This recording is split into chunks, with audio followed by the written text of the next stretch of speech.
მოგესალმებით მეგობრებო, მე ვარ ფსიქოლოგი ვახტანგ ჯაფარიძე და ამ ვიდეოში მინდა ვისაუბროთ უშვილობის ფსიქოლოგიურ მიზეზებს. თქვენ კი მანამდე გამოიწერეთ ჩემი გვერდი, სადაც უკვე დევს ბევრი ძალიან სასარგებლო და გამოყენებადი სწორია ვიდეო, იმისთვის რომ დაძლიოთ სირთულეები თქვენ ცხოვრებაში და შეცვალოთ თქვენი ცხოვრების დინება უკეთესობისკენ. შესაბამისად, როდესაც ვლაპარაკობთ უშვილობის ფსიქოლოგიურ მიზეზებზე, აქ უნდა გვახსოვდეს ერთი რამ, რომ ჩვენს ფსიქიკას აქვს ცნობიერი მხარე და ქვეცნობიერი მხარე. ჩვენი ფსიქიკის ქვეცნობიერი მხარე პირდაპირ აკონტროლებს ჩვენს სხეულს, ხო? შეიძლება ცნობიერად ძალიანაც გვინდოდეს შვილი, მაგრამ ჩვენს ქვეცნობიერს ჰქონდეს თავისი მიზეზები, იმისთვის რომ დაბლოკოს, ასე ვთქვათ, რეპროდუქციული ფუნქციები, როგორც ქალბატონებში, ისე მამაკაცებში. რა მიზეზები შეიძლება იყოს ეს? პირველი მიზეზი ქვეცნობიერს უბრალოდ არ უნდა შვილი, იმიტომ რომ სადღაც, მაგალითად, წარსულში, ასე ვთქვათ, ბავშვების თემასთან, მშობლების თემასთან, მშობლობის თემასთან მოხდა რაღაცა ისეთი უსიამოვნო ასოციაცია. ხო, მაგალითად, ესეთი საინტერესო მომენტი ჩემი პრაქტიკიდან, ქალბატონი, რომელსაც აღნიშნება შვილი და შემდეგ აღმოჩნდა ეს მივიწყებული მოგონება, ასე ვთქვათ, მის მეცნიერებაში. ამოვიდა ეს მუშაობის შედეგად, ეს მოგონება, რომ, ასე ვთქვათ, ბავშვობაში ბებიამ უთხრა მას, რომ აი შენ რო დაიბადე, შესაბამისად, დედა გინაღამ გადაყვა შენ მშობიარობას. არ ვიცი რატო უთხრა, მაგრამ უთხრა. ხო და ბავშვს ჩამოუყალიბდა მარტივად ისეთი ტოლობის ნიშანი შვილის გაჩენასა და ასე ვთქვათ, სიკვდილს შორის. ცხოვრების დაკარგვის საშუალებასთან და ქვეცნობიერება ბუნებრივია დაბლოკა ეს ფუნქცია. მეორე მიზეზი შეიძლება იყოს ის, რომ კი მინდა შვილი, ასე ვთქვათ, მაგრამ ქვეცნობიერი ფიქრობს, რომ არ ღირს. ასევე მაგალითი ჩემი პრაქტიკიდან, ქალბატონი, რომელსაც ასე ვთქვათ, ორი შვილი უკვე ყავს, ასე ვთქვათ, ფიზიკურად არის აბსოლუტურად ჯანმრთელი და მესამე შვილი არ ვრცდება, იმიტომ რომ ცხოვრობენ, ასე ვთქვათ, ცოტა პატარა ბინაში და იმდენი ხანი უძახა საკუთარ თავს, რომ ჯერ დრო არ არის, რომ გადაცხოვრდნენ მე სამსართულიან სახლში, მთელი ოჯახი. ქვეცნობიერმა, ასე ვთქვათ, ეს ბლოკი შეინარჩუნა, რომ ჯერ დრო არ არის, ანუ საპირისპირო ბრძანება არავის მიუწია. და შესაბამისად ბლოკავდა შვილის გაჩენას. კიდევ ერთი მიზეზი, ეს არის ქვეცნობიერის აზრი, ქვეცნობიერის, ასე ვთქვათ, ფიქრი იმის შესახებ, რომ ჩემთვის შვილის ყოლა არის შეუძლებელი.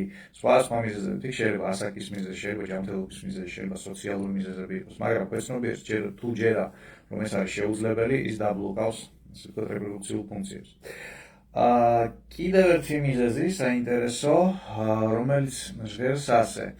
ქვეცნობიერს სწამს, მას ჯერა, ის ფიქრობს, რომ თუ, ასე ვთქვათ, გამიჩნდება შვილი, ჩემი ცხოვრება გახდება უფრო რთული, ნაკლებად ხალისიანი და მძიმე. ანუ ცხოვრება გაუარესდება.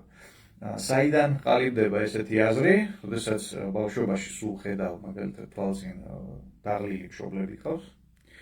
და დაღლილი ზუსტად იმიტომ, რომ ასე ვთქვათ, ბავშვების პრობლემების მოგვარებით არიან დაკავებულები, შეიძლება არის იმის რისკი, რომ ქვეცნობიერმა შემდეგ დაასკვნას ესეთი აზრი ჩამოეყალიბოს, რომ აი როგორც კი ბავშვები შვილი გაგიჩნდება, მან შენი ცხოვრება, ნორმალური ცხოვრება დამთავრებულია, ასე ვთქვათ, სილაღით, თავისუფლებით, გართობით, თვითრეალიზებით და ასე შემდეგ. კიდევ ერთი მიზეზი, ეს არის ქვეცნობიერის აზრი, ქვეცნობიერის ფიქრი იმის შესახებ, რომ იმისთვის, რომ ყავდეს შვილი, უნდა აკეთო რაღაცა მიუღებელი და არანორმალური. ასევე მაგალითად ჩემი პრაქტიკიდან, ქალბატონი, რომელსაც ოჯახი არ ყავს, მაგრამ უნდა შვილი. მაგრამ მის ქვეცნობიერს ჯერა, რომ ასე ვთქვათ, ქორწინების გარეშე შვილის გაჩენა არის სასირცხო ამბავი. კიდევ ერთი მიზეზი, ეს არის ქვეცნობიერის ფიქრი იმის შესახებ, მისი წარმოდგენა უბრალოდ იმის შესახებ, რომ მშობლის როლს თავს ვერ გავართმევ. ანუ არ მაქვს ამისთვის აუცილებელი უნარები, ხასიათის თვისებები და ასე შემდეგ, ხო? ესეც საკმაოდ ხშირად ხდება ხოლმე. ასევე კიდევ ერთი მიზეზი არის საკუთარი უღირსობის შეგრძნება მშობლობასთან მიმართებაში. ასევე მაგალითად ჩემი პრაქტიკიდან ის კი დედამ ჩასძახა გოგოს შვილს.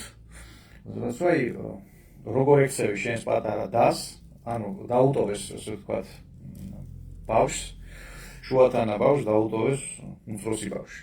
ხო და პატარა გამოუცდელმა რაღაცა ვერ მოახერხა და ვერ გააკეთა და მოკლედ მიაძახეს, რომ ხარ შენ ღირსი, რომ საერთოდ ღმერთმა მშობელი მოგცეს. და განსაკუთრებით მაშინ, როდესაც ეს ხდება მოულოდნელად ბავშვისთვის ეს ჩაძახება, ჩაყვირება, ხო? თან ისეთი ხმამაღალი ტონით, აი ამ მომენტში ეს მოქმედებს როგორც პოსტჰიპნოტური შთაგონება. აი როგორც ჰიპნოზი გაუგებთო ადამიანს და ჩაუტენო რაღაცა თავში, ისე რომ მე დაავიწყდეს, არ ახსოვდეს და ეს მართავდეს მის ცხოვრებას.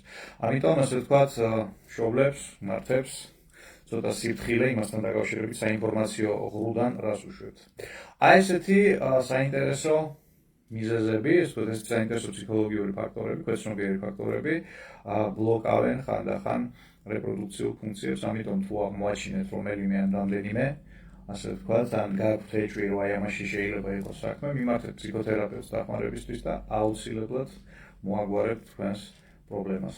მე კი გემშვიდობებით და შეგახსენებთ, გამოიწერეთ ჩემი გვერდი, სადაც არის უკვე ბევრი ძალიან საინტერესო და გამოყენებადი ინფორმაცია ვიდეოების სახით თუ ჩაყვებით, ასე ვთქვათ, ლენტას, ან თუ უფრო ისეთი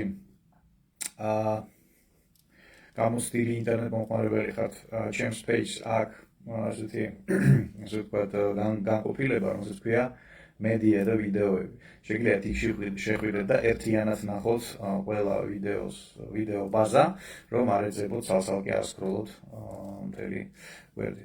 მე გემშვიდობებით, გისურვებთ ჯანმრთელობას და მომავალ შეხვედრამდე.